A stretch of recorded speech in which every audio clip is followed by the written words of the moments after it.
Good evening and welcome. Tonight we will be going over the history and geography of Bács-Kiskun in Hungary. And I hope I'm pronouncing that right. There weren't a lot of references online on how to correctly pronounce it, so I'm doing my best. Also, if you didn't see my last trivia stream, the pencil has been sharpened. So for those of you who are begging me to sharpen it, your time is now. I've sharpened the pencil. You're welcome. Bács-Kiskun, you can see, is in the kind of more south-central part of Hungary. It is Hungary's largest county. It has a long border with the Danube River here, and for the most part, most of the area is quite relatively flat. It's hills here and there, and lots of beautiful scenery. You can see right here the Kiskun National Park. We'll take a look at that on Google Earth. But most of the area is farmland. One of the nicknames for the region is the Orchard of Hungary, because most of the crops grown here are fruits, most notably apricots. You can see here the capital city is Kecskemét. Of course, we'll look at it on Google Earth as well. The reason that this area is quite flat and perfect for agriculture is that it is part of the Great Hungarian Plain that stretches across a wide part of Hungary. And it is it reminds me of like the prairie of the United States, except it's a lot fuller, like there's a lot more plants, there's trees and things like that. Not as barren and empty, kind of like the steppes over in like Ukraine and Kazakhstan, things like that. It's quite full of plant life and things, but still not like full, not like forests, if you understand what I'm saying. The history of this region is a bit interesting. It had a lot of inhabitants. One group of invaders were the Sarmatians, who invaded in the 1st century BCE. But by far the most famous invasion would have been the Magyars between the 9th and 10th centuries CE. The Magyars are, of course, today known as Hungarians. The Mongols came in to the area between 1241 and 1242, causing destruction in their wake, of course. And the Ottomans invaded in the 1500s, taking over the area, making it part of the Ottoman Empire, imposing all of their rules like taxes against non-Muslims and things like that. Since, of course, the population here was mainly Catholics and Jews. The Ottomans are pushed out of Hungary by 1699 by the Austrians, because of course Hungary would very famously become part of the Austrian Empire as Austria-Hungary. Now this area, especially in the north here, didn't become very important historically until the 1800s, where in other parts of the country, I guess Hungary, I suppose, wine vines were being attacked by pests and were failing. So a lot of wine growers were coming here to the Great Hungarian Plain to produce wine. That's still a very big industry today. And Kecskemét really started to grow because of that. And in the 1900s, architecture really started to bloom here in such really beautiful ways. There's many buildings that the exteriors are decorated in gorgeous Art Nouveau style.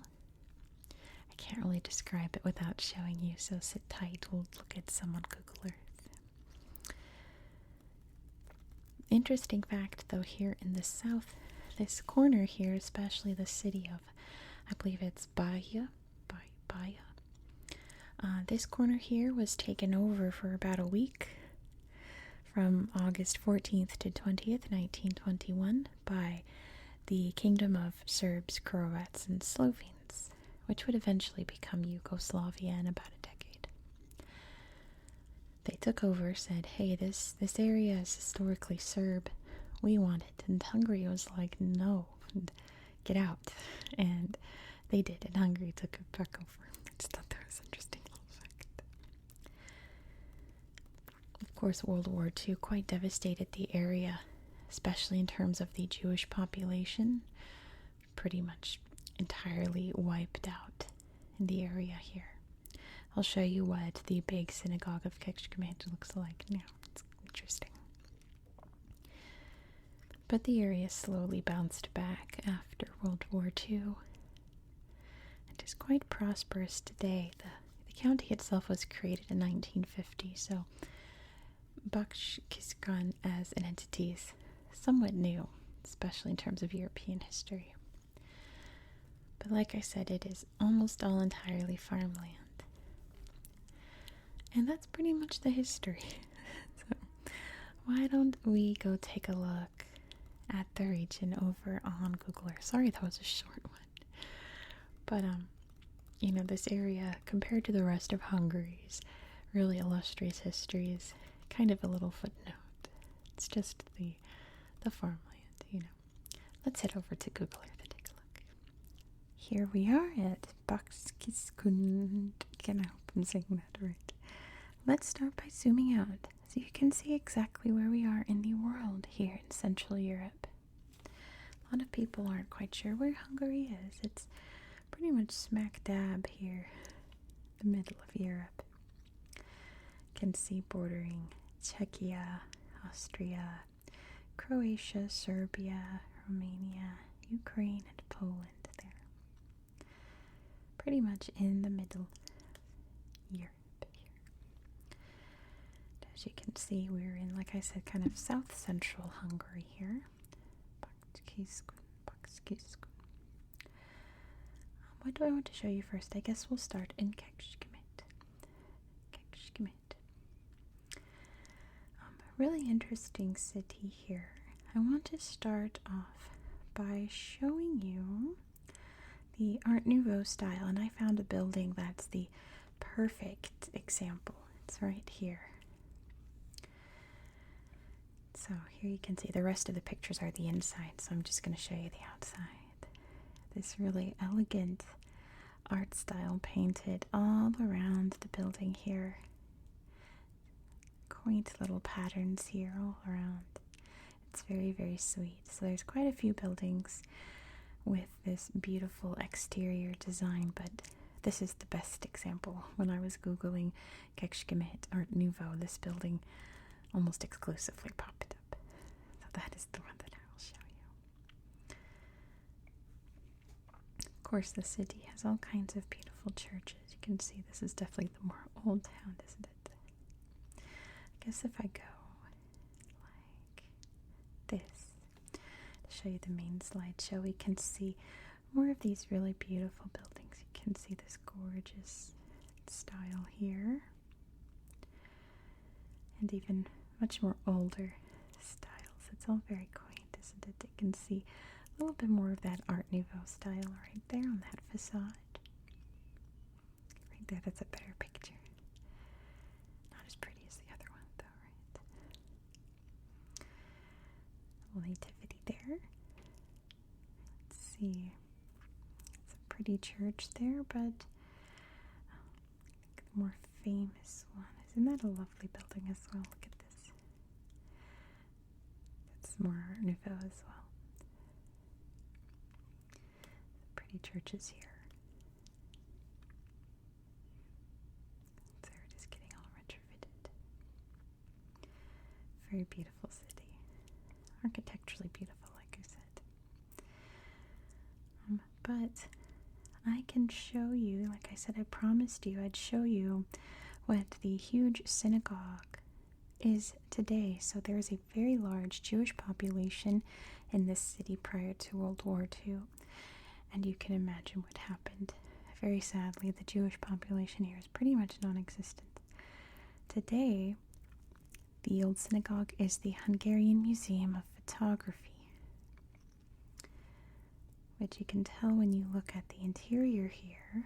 Let's find a good picture. You can see the ceilings here with Hebrew written there and the Star of David along the ceiling and even in the windows. So they kept a lot of the interior, but now we can see beautiful cameras and really interesting photography. Look at that cool camera. So that is what the synagogue is today. There are lots of other museums. Two very famous people. You can see Joseph Katona, I believe, and other famous Hungarians as well. But speaking of very important Hungarian museums, I'm going to take you to Kalocsa, which I'm sure is not how you pronounce it, but I know the Hungarians in my comments will correct it for me. This is the Paprika Museum, and if you need to know one thing about Hungarian culture, it's that they love paprika. They eat paprika in everything. You can see peppers up here. Big diagram of the peppers. Even more peppers there. Even more peppers here. So you can see what the roots look like, how these peppers grow.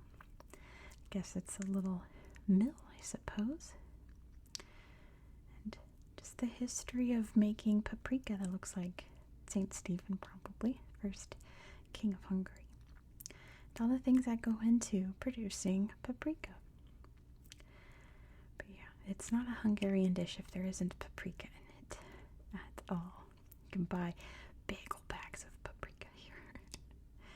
Very, very important to Hungarian culture is that paprika.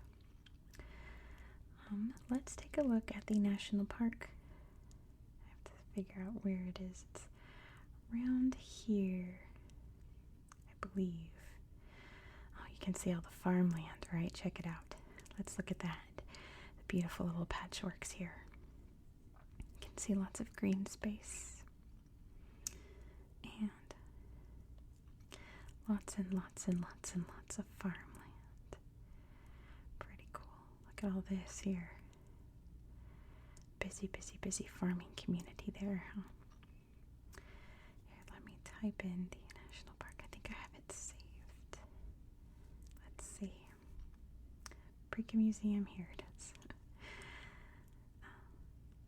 Bács-Kiskun National Park. So yeah, it's very quite wide open spaces, but still lots of trees, right? Beautiful flowers as well growing. I think there's some fields of poppies in this slideshow. Lots of pretty little forested areas as well. It feels a little haunted.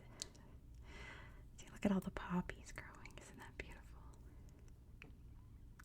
Little plaques there so you can read more about this landscape and why it's important to preserve it. These trees are really pretty. You wouldn't expect to see trees like these in Central Europe. The what's it called? Like pine trees. Well, I mean, I guess like Germany and things, but look at all the flowers. So beautiful. I mean, you see things like this you wouldn't expect to see, like coniferous trees. Now this is quite ominous, isn't it?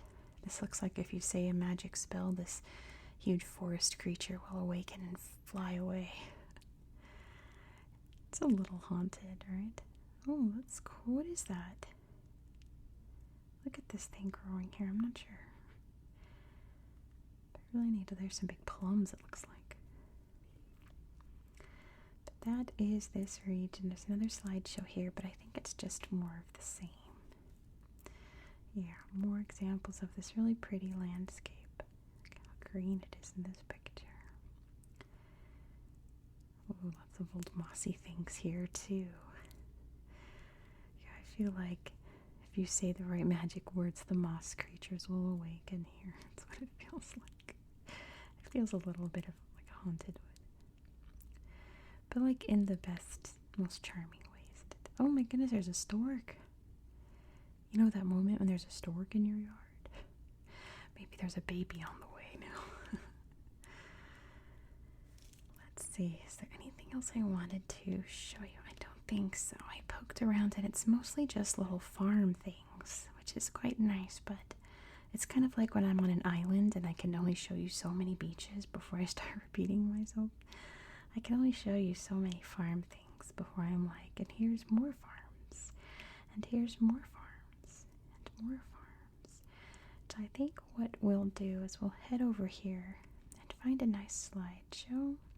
Looks like there's one here on the Danube River. And we'll end the video here. So thank you so much for watching.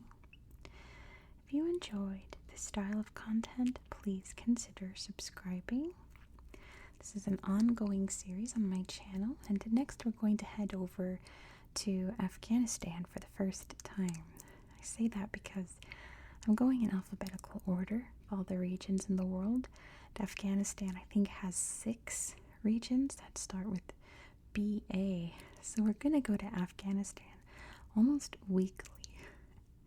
But this region is really neat because it has some of the most unique history in Afghanistan, part of the Great Game. If you don't know about the Great Game, you're going to have to subscribe so you won't miss out. I hope that you found this video to be relaxing and educational. And I hope that you have a good night.